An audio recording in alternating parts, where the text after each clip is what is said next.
Assalamualaikum. Good day, audience. Today's topic is investment tax credits and tax holidays. How to account for. देखिए, सबसे पहले जब इंसान ये सुनता है कि गवर्नमेंट हमें टैक्स की छूट दे रही है तो एक चीज जहन में आती है कि गवर्नमेंट की तरफ से कुछ मदद मिल रही है, तो IS-20 गवर्नमेंट ग्रांट हल्का सा जहन पे हिट होता है। दूसरी तरफ इसके अंदर टैक्स का नाम लिखा हुआ है तो IS-12 भी जहन पे हिट हो रहा है। तो अब तालिब इल्म ये सोचता है कि सर मैं यहाँ कौन सा स्टैंडर्ड अप्लाई करूँ, तो आइए स्टैंडर्ड की बुक खोलते हैं। तो अगर IS-20 खोलें तो वो साफ साफ उसके पैराग्राफ 2 में लिखा हुआ है कि हम इस टैक्स क्रेडिट्स में IS-20 डील ही नहीं करता। तो यहाँ से तो IS-20 की छुट्टी हो गई। तो अब हम IS-12 से रुजू करते हैं। अच्छा, मैंने दो वर्ड यूज किए हैं कि नॉर्मली एक तो टैक्स क्रेडिट्स मिलता है और एक टैक्स हॉलीडेज मिलती है। पहले हम टैक्स हॉलीडेज पे बात करते हैं। जनाबे वाला होता यह है कि गवर्नमेंट कहती है टैक्स हॉलीडेज में इन्वेस्टमेंट्स अट्रैक्ट करने के लिए बड़े बड़े इन्वेस्टर्स को बोलती है कि आप यहाँ आके इंडस्ट्री लगाएं या काम करें, फला फील्ड में काम करें, तो हम अगले 3 साल तक आपसे 0% टैक्स रेट लेंगे या अगले 3 साल तक सिर्फ 5% टैक्स लेंगे। इस तरह की ऑफर्स आती हैं। सही है। तो सवाल ये है कि जो टैक्स हॉलीडेज मिलता है इसके IS-12 इसमें डील करेगा? जी, टैक्स बिल्कुल डील करेगा। कैसे डील करेगा?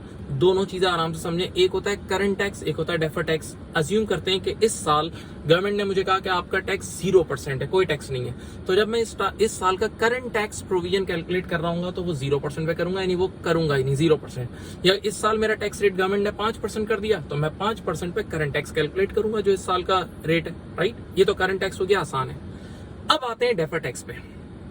डेफर टैक्स के अंदर मामला ये हैं कि डेफर टैक्स के लिए IS-12 ये कहता है कि वो टैक्स रेट यूज करें कि जब वो डेफर टैक्स लायबिलिटी सेटल होने वाली हो जिस पीरियड में, उस पीरियड का टैक्स रेट, या डेफर टैक्स एसेट जिस पीरियड में रियलाइज होने वाला है उस पीरियड का टैक्स रेट अगर आपको यकीनी पता हो, जिसके लिए वर्ड ये लोग यूज करते हैं इनेक्टेड। मैं बात समझा देता हूँ। अज्यूम करते हैं कि इस साल हमारा नॉर्मल टैक्स रेट है जो सारी कंपनीज का है वो 30% है, ठीक है। और नेक्स्ट ईयर गवर्नमेंट ने अभी से हमें बोल दिया है कि तुम्हारा टैक्स रेट होगा 10%। नेक्स्ट ईयर जो भी कमाओगे उस पर 10% टैक्स रेट होगा। बात को गौर से सुनना।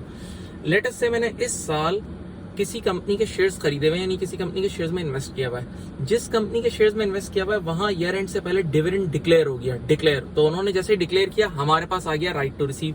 तो हमने उस राइट टू रिसीव की बेसिस पे डिविडेंड इनकम इस साल बुक कर दी। अब जब इस इनकम को हम टैक्स वालों के पास लेके गए तो टैक्स वालों ने कहा हम अभी टैक्स नहीं लेंगे क्योंकि आप इस डिविडेंड को रिसीव करेंगे अगले साल।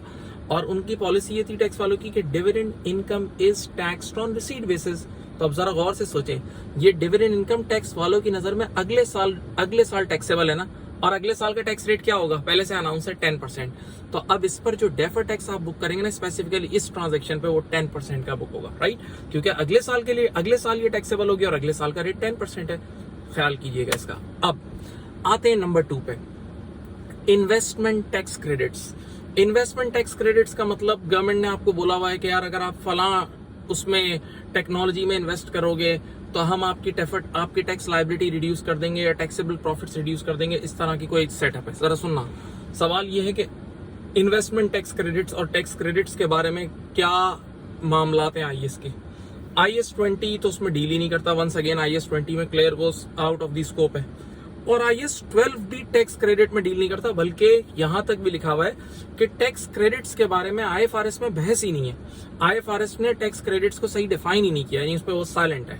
तो अब ना IS-12 ना IS-20, तो सर हम तो फंस नहीं गए।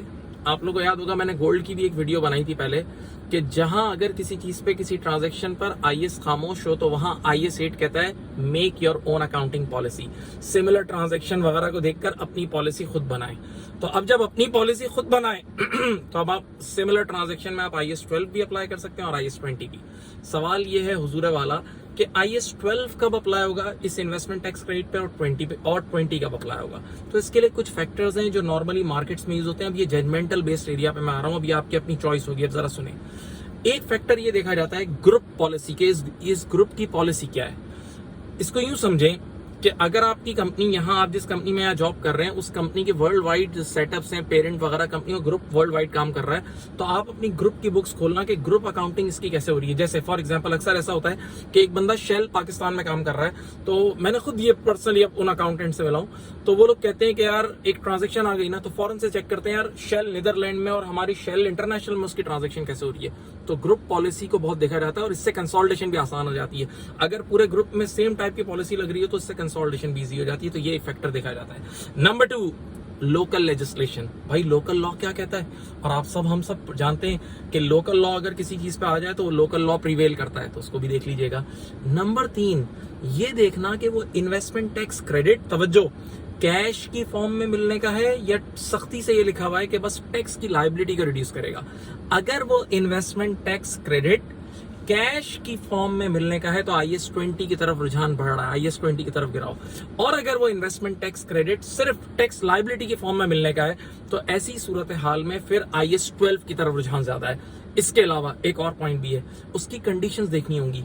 अगर वो जो टैक्स क्रेडिट्स मिलने के उसके अंदर फ्यूअर, बहुत कम कंडीशंस अटैच हैं तो IAS 12 की तरफ रुझान है, और अगर बहुत ज्यादा कंडीशंस अटैच हैं तो अब IAS 20 की तरफ रुझान है, क्योंकि नॉर्मली आप लोगों ने भी पढ़ा हुआ है कि कई अक्सर और बेशतर ग्रांट्स कंडीशनल होती हैं। हाँ, एक और पॉइंट है, तवज्जो फरमाइएगा, एंड करता हूं, वो ये है कि आपने ये देखना है कि जो उस ग्रांट के अंदर कंडीशंस अटैच है ना, वो कंडीशंस किस चीज से रिलेटेड है। अगर वो कंडीशंस टैक्स से रिलेटेड ज्यादा है तो IAS 12 की तरफ रुझान ज्यादा है, और अगर वो कंडीशंस टैक्स की तरफ ज्यादा नहीं जा रही तो अब यहाँ IAS 20 की तरफ रुझान ज्यादा है, राइट। तो इन सारे फैक्टर्स को देखकर अकाउंटेंट डिसाइड कर लेता है कि हम कौन सा IAS अप्लाई करेंगे इस पे। उम्मीद है आप बात समझ गए होंगे। अपना बहुत ख्याल रखिएगा। Thank you.